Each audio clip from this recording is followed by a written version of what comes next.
사랑하는 우리 캔코 선교의 지체 여러분, 말씀 한 대의 시간, 오늘 창세기 18장 동화에서 하나님 말씀 같이 살펴보고 싶습니다. 특별히 18장은 두 번에 걸쳐서 나누고 싶은데요. 오늘은 1절에서 15절까지, 그리고 다음 주에 그 나머지 구절들을 함께 살펴보고 싶습니다. 오늘 말씀 먼저 한번 읽어보시고요. 오늘 본문으로 한번 들어가 봤으면 좋겠습니다. 18장 1절에서 15절입니다. 다 읽어보셨습니까?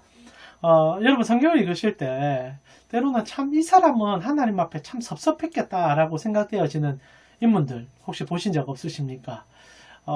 저는 몇몇 인물이 있습니다. 그 중에 대표적으로 모세는 참 인생 가운데 섭섭함을 느꼈겠다라는 생각이 좀 듭니다. 특별히 그의 노년에 이제 마지막 때 민수기 20장을 보게 되면 이제 이스라엘 백성들과 광야의 거의 끝자락에 갔을 때 모세가 자기의 그 분노를 이기지 못해서 땅을 두 번 내리치는 경우가 있습니다. 지팡이로. 사건은 이렇게 되었죠. 이스라엘 백성들이 언제나 불평을 하지 않습니까? 우리 인생같이 불평을 참 많이 하는데 그날따라 이제 모세 마음에 그게 많이 걸렸던 것 같습니다. 이스라엘 백성들이 물을 달라 그러면서 이제 모세 그리고 아론 나아가 하나님을 향한 분노까지 이제 치밀어 오른 상황에서 모세 마음에 언제까지 이 백성들의 이 마음을 받아줘야 되냐는 분노가 아마 속에서 치올랐던 것 같습니다. 그래서 하나님께서 이제 반석을 쳐면 물이 나오리라 하셨는데 모세가 그것을 이기지 못하고 마음의 분을 이기지 못해서 두 번이나 반석을 내리치는 사건이 있었죠. 그랬을 때 결국 모세가 이제 가나안 땅에 들어가기 위해서 마지막 적경 지역에 서서 모세산에 섰을 때 하나님께서 그 사건을 다시 한번 얘기하시면서 너 이제 가나안 땅에 못 들어간다. 민수기 10장에 네가 그런 행동을 하지 않았느냐. 그래서 너는 약속의 땅에 들어갈 수 없다라고 얘기하는 장면이 있습니다. 성경은 모세가 어떤 마음이었는지 그리고 그의 심적 상태가 어땠는지를 다뤄주지는 않습니다. 그러나 읽는 독자 입장에서 저희 같은 경우에 진짜 섭섭했을 것 같다라는 생각이 좀 듭니다. 바로 눈앞에서 보게 해주거든요. 그런데 남아서 기도하라라고만 하시고 이스라엘 백성들은 여호수아 인도에 따라 들어가게 됐단 말입니다. 참 섭섭했을 것 같아요. 그리고 나아가 그 모세의 마음이 섭섭함으로 제가 다가오는 것은 저 또한 하나님을 따라 살다 볼 때 때로는 여러 가지 환경 속에서 섭섭함을 느낄 때가 있기 때문입니다. 이거 좀 해줬으면 저것 좀 해줬으면 하는 마음이 왜 없겠습니까? 근데 하나님께서 그것을 들어주지 않을 때가 들어준 것보다 더 많거든요. 사실상. 아마 그럴 때마다 섭섭함이 막 요동치듯이 몰려옵니다. 그러다 보면 이런 성경 인물들까지 감정이 이입이 돼서 그런지 모르지만 참 섭섭했겠다라는 생각이 좀 들죠. 그러나 신학적으로 접근해 볼 때 모세는 가나안 땅에 들어가서는 안 된다라는 게 당연한 얘기겠죠. 너무 당연하다 얘기하니까 제가 어떻게 생각하실지 모르겠지만 모세는 율법을 대표하지 않습니까? 하나님께서 그를 통하여 율법을 전수해 주셨습니다. 그리고 십계명도 그의 손에 들려서 보내주셨지요. 하나님께서는 언제나 율법으로 사람이 구원받을 수 없음을 끊임없이 가르쳐 주셨습니다. 지금 저희가 창세기를 보고 있는데 아브라함 같은 경우에도 할례를 받기 전에 하나님께서 믿음으로 그를 구원해 주셨지 않습니까? 우리가 창세기 15장, 16장 지나오면서 보셨는데요. 하나님께서 아브라함의 믿음을 보신 것이 아니라 하나님이 먼저 믿음을 보여주셨고 보여주신 믿음에 대한 화답이 아브라함에게 있었을 때 그것을 의라고 칭해주며 특별히 이제 짐승을 쪼갠 사이로 지나가는 그 15장의 사건을 기점으로 아브라함과 하나님은 하나가 되는 그래서 아브라함이 하나님의 백성이라 칭함을 받는 은혜가 성경에 기록이 되어 있죠. 언제나 성경은 행해서 지켜서 하나님 나라에 들어갈 수 있다고 얘기하지 않습니다. 먼저 하나님께서 찾아와 주시고 품어주시고 그의 사랑을 보여주심을 통하여 자녀 삼아 주신 자들을 끌어가시는 것 그것을 성경이 구원이라고 얘기하고 있지요. 오늘 보면 또 우리가 같은 관점에서 좀 봐야 될 얘기가 있습니다. 제가 처음에 이제 이 얘기를 했지 않습니까? 모세 얘기하는 것은 결국 모세가 가나안 땅에 그가 율법의 대표자로서 들어가게 된다면 결국 누구나 자기의 의와 노력으로 하나님 나라 들어갈 수 있다는 얘기가 되었기 때문에 하나님은 못 들어간다라고 하셨죠. 그리고 실제로 1세대, 가나안의 1세대도 40년간 광야 생활을 하다가 결국 들어가지 못합니다. 다 죽고 2세대가 여호수아하고 갈렙만 포함된 그 상황에서 넘어가게 되지요. 하나님께서 우리에게 가르쳐 주는 것은 딱 하나입니다. 아무리 사람이 노력을 하더라도 하나님 나라 다가갈 수 없다는 거죠. 근데 어떻게 들어갈 수 있게 됩니까? 모세도 실제로는 자기의 율법적 행위로 들어간 것이 아니라 우리 구주 예수 그리스도 한 분으로 들어갔다라고 성경은 얘기하지 않습니까? 여러분 특히 공관복음에 예수님께서 십자가를 지시기 전에 제자들을 데리고 몇몇 제자들을 데리고 변화산에 오른 사건이 있었지 않습니까? 뭐 변화산이라고 지칭된 산이 있는 것이 아니라 그 산에서 예수님께서 신성을 보여주는 사건이 있었지 않습니까? 그때 예수님 자편가호편에 모세와 엘리야가 구약의 가장 중심되는 은혜와 율법을 대표하는 두 인물이 예수님과 담소를 나누는 장면을 그의 제자들이 보게 됩니다. 베드로가 막 소리치지 않습니까? 여기가 저 싸우니 아마 너무너무 황홀했던 것 같아요. 그러나 우리가 정말 중심되게 봐야 되는 한 인물이 모세 아닙니까? 가나안 땅에 들어가지 못했거든요. 율법을 상징하는 대표주자로서. 그러나 구주 예수 그리스도의 손을 붙잡고 그도 약속의 땅 가나안 이스라엘에 들어가 있었다는 거죠. 결국 성경은 은혜로 구원받는 것을 우리에게 가르쳐주고 그 은혜를 덧입은 자들이 어떻게 살아가는지를 가르쳐주는 본문이라는 겁니다.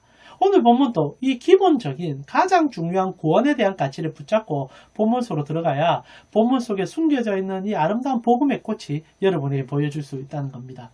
오늘 본문 아브라함이 손님 대접하기를 얼마나 열심히 하고 있는지를 보여주는 본문이죠. 우리가 읽었던 18장 1절에서 3절을 보니까 여호와께서 마므레의 상수리 나무들이 있는 곳에서 아브라함에게 나타나시니라.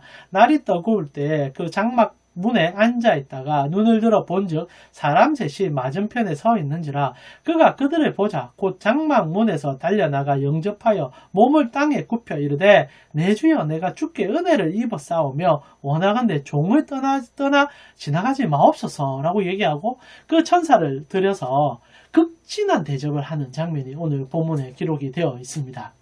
자, 여기서 아브라함이 자신을 종이라고 칭하면서 너무나 낮아진 모습으로 나그네를 대접하는 모습이 기록되고 있다는 거죠. 실제로 이제 이 본문 가지고 히브리서에서도 동일한 얘기를 하지 않습니까? 누군가는 이렇게 부지 중에 천사를 대접하는 일이 있지 않느냐. 그래서 너희도 언제나 그런 나그네를 대접하기를 노력해라라는 얘기도 합니다. 자, 그럼 우리가 여기서 질문할 수 있는 거예요. 이 아브라함은 처음부터 이렇게 나그네를 접대하는 것에 몸이 익숙하고 배어 있었던 인물인가? 잘 모르는 얘기입니다. 알 수는 없지요. 그러나 아브라함의 인생 여정을 살펴볼 때 벌써 이때 아브라함 나이가 이제 100세 때지 않습니까?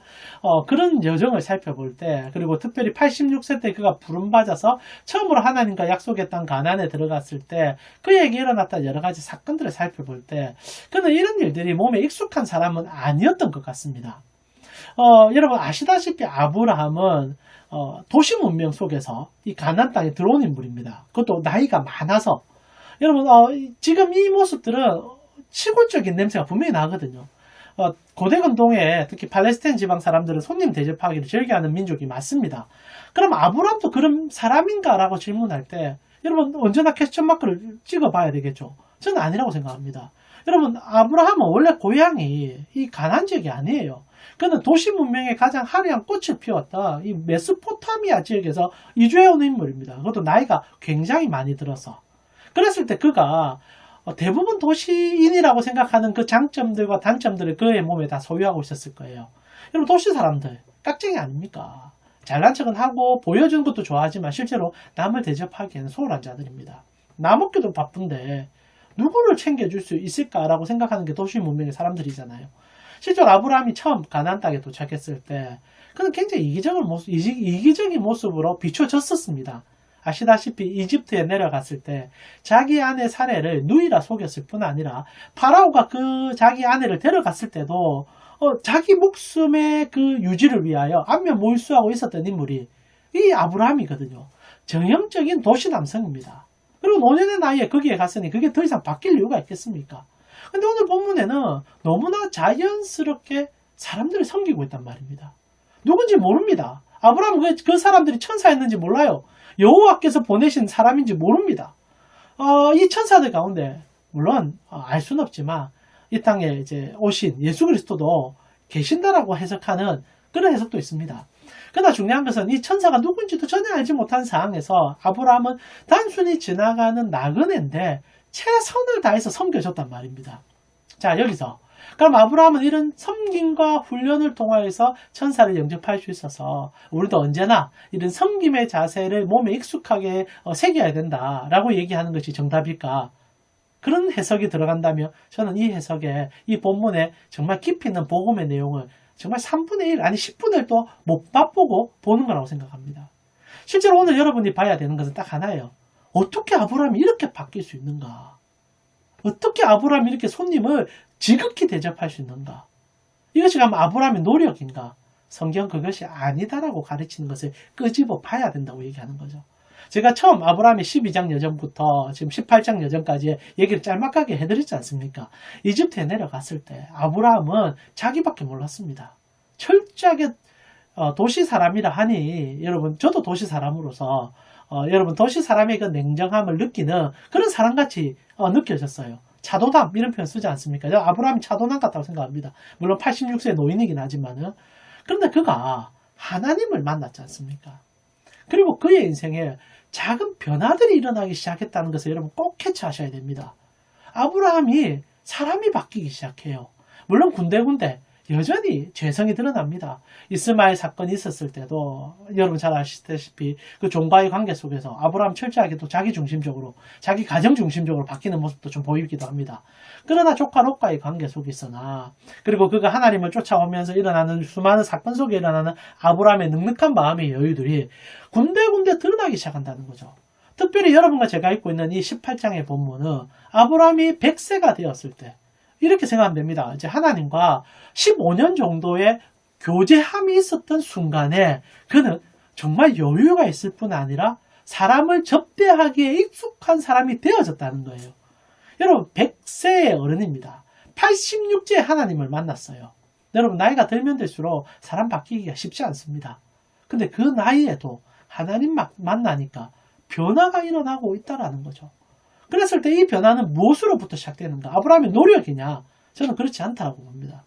그는요, 하나님을 처음 만난 86세부터 이 100세까지 기다리고 사랑하시고 참으시는 하나님만 봤기 때문입니다. 이 놀라움이에요. 하나님은 언제나 그러하십니다. 처음 아브라함에게 나타났을 때도 이집트 얘기 오늘 좀 많이 하는데요.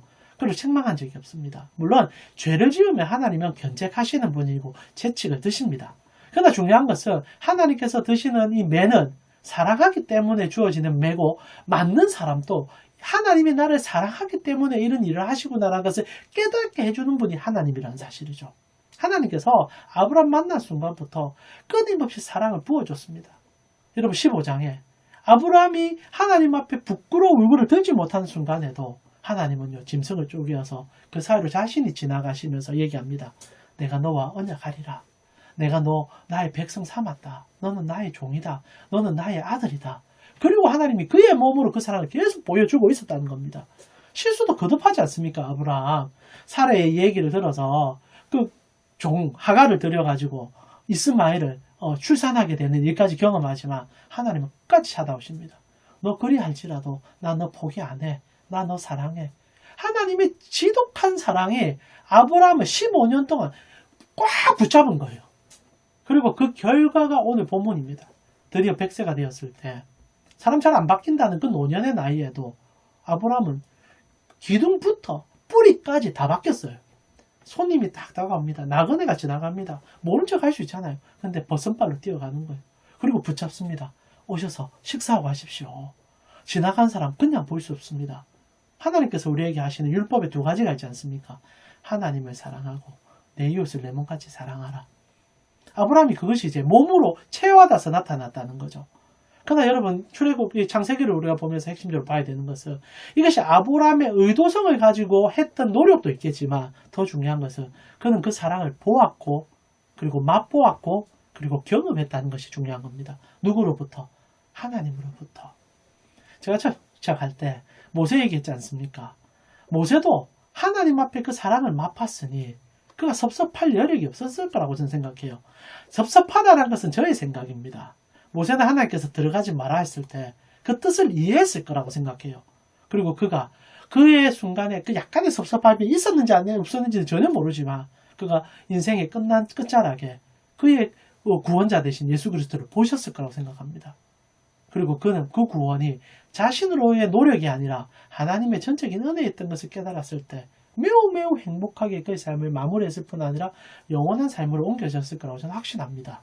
아브라함요 하나님 만나서 이런 변화가 일어났다는 거죠. 그래서 오늘 여러분과 제가 나누고 싶은 것은 두 가지죠. 첫 번째, 하나님께서는 끊임없이 여러분 사랑하고 계시다는 겁니다. 그러니 지금 이 강의 듣는 거 아니겠습니까? 뭐 좋다고, 여러분 솔직히 제가 강의를 잘하는 것도 아닙니다. 좀 많이 부족한 거 저도 잘 압니다. 그런데도 여러분이 한 번씩 이래 들으시고 이런 부족한 거, 요즘 얼마나 좋은 콘텐츠들이 많습니까? 그런데도 이 정말 미약한 저의 강의를 듣는 거는 캠코 안에서 그래도 말씀 안에서 하나님의 사랑을 맛봤으니까 그 사랑을 다시 한번 되뇌이고 싶어서 이 강의 듣는다고 저는 확신합니다. 하나님이 그만큼 우리를 사랑해주고 계시는 아니까 이 강의를 듣는 거 아닙니까? 그럼 두 번째, 아시기에 행하셔라는 겁니다. 변화가 일어나고 있습니다, 여러분. 그 변화는요, 표현하실 필요가 있습니다. 아브라함이 100세가 되었을 때 그 표현이 이제 극렬하게 드러나기 시작했다는 거죠. 지나간 나그네를 그냥 보내지 못한 사람이 되어버렸습니다. 아마 아브라함이 그 메소포타미아에 있을 때 자신을 생각한다면 이것은 상상을 초월하는 일일 겁니다. 그러나 그도 인지하지 못하는 사이에 하나님을 닮아 하나님의 향기가 드러나고 있다는 거죠. 아마 아브라함이 하나님 보면서 가슴이 뛰어서 나도 저 하나님 닮고 싶다. 나도 저 하나님처럼 되고 싶다라는 생각을 끊임없이 되뇌지 않았겠습니까? 오늘날 우리로 표현한다면 우리 구주 예수 그리스도 너무 허무합니다. 왜 내 같은 자를 위해서 당신이 죽어주셨습니까? 왜 내 같은 자를 위하여 당신이 다시 살아나셔야만 합니까? 이런 은혜를 받았는데 내가 어찌 하나님을 모른다 하겠습니까? 그래서 예수님 따라서 예수님의 향기를 드러내는 삶이 되어져 가는 것. 그것을 우리는 성도라고 부르는 겁니다. 여러분, 캠코에 계시면서 하나님을 먼저 만나셨지 않습니까? 그래서 그 사랑이 너무 겨워서 이 강의까지 듣고 계시지 않습니까?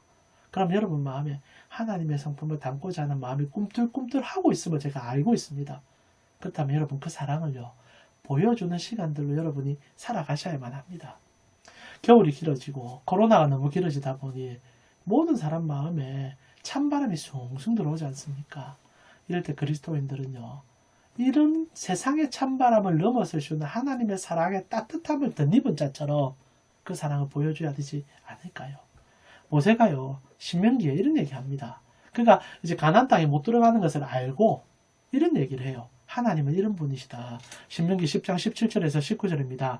너희의 하나님 여호와는 신 가운데 신이시며 주 가운데 주시요 크고 능하시며 두려우신 하나님이시라. 사람을 외모로 보지 아니하시며 뇌물을 받지 아니하시고 고아와 가부를 위하여 정의를 행하시며 나그네를 사랑하여 그에게 떡과 옷을 주시나니 너희는 나그네를 사랑하라. 전에 너희도 애굽 땅에서 나그네가 됐지 않았느냐. 자기 지금 가나안 땅에 못 들어갑니다. 알고 있는 상황이에요. 그래도 얘기합니다. 하나님은 절대적인 하나님이실 뿐 아니라 우리 너무너무 사랑해주는 분이신다. 그건 우리가 알잖아. 그래서 우리는 고아 가부를 무시하지 않을 뿐 아니라 나그네 대접하기에 최선을 다해야 된다. 하나님이 우리에게 그래 줬잖아. 우리가 나그네 되었을 때 하나님 찾아줬잖아. 그러면 그 사랑 살아야지. 이 말을 섭섭병이 걸린 사람이 할 수 있는 말입니까? 그만큼 모세는요, 하나님 앞에 섭섭할 게 없었다는 얘기 아니겠습니까? 왜요? 사랑을 너무나 깊이 맛봤으니까. 동일합니다. 사랑을 맛보셨잖아요. 그리스도인이시잖아요. 그럼 하나님이 우리에게 그래 해주신 것을 캠코에서 보여주십시오. 코로나 때문에 교회들마다 이 차가운 바람이 너무 많이 불어서 왜곡된 시선으로 세상을 보여주고 세상이 우리를 또 보고 있습니다. 이럴 때 참다운 그리스도인들의 따뜻함 필요할 때 아닐까요?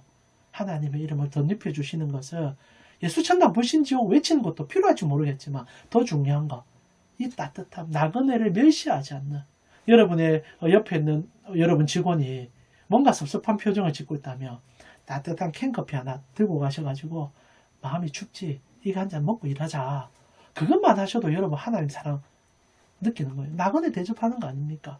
누군가가 도너츠 가지고 점심을 때우고 있다. 그럼 여러분이 따뜻한 무언가 하나 더 준비해서 야, 그거 갖고 되나? 이거라도 먹고 해라. 좀 힘내라. 제가 먹는 얘기만 해서 좀 죄송하긴 하다만은 이 따뜻한 말 한마디로 여러분 캠코를 좀 더 훈훈하게. 그래서 그리스도인들은 사랑받았었기 때문에 사랑하는 자들임을 좀 보여줄 수 있는 여러분 되셨으면 좋겠습니다. 아브라함의 이 변화, 이것이 하나님의 사랑 때문임을 기억하고 그 사랑으로 한 발짝 더 나아가는 여러분 되어지기를 축복합니다. 1월 시작되었습니다. 올 한 해 나그네를 대접하는 캠코 선교의 지체 되기를 정말로 간절히 축원합니다. 여러분 한 주간 또 주님 때문에 이기시며 승리하시길 바랍니다.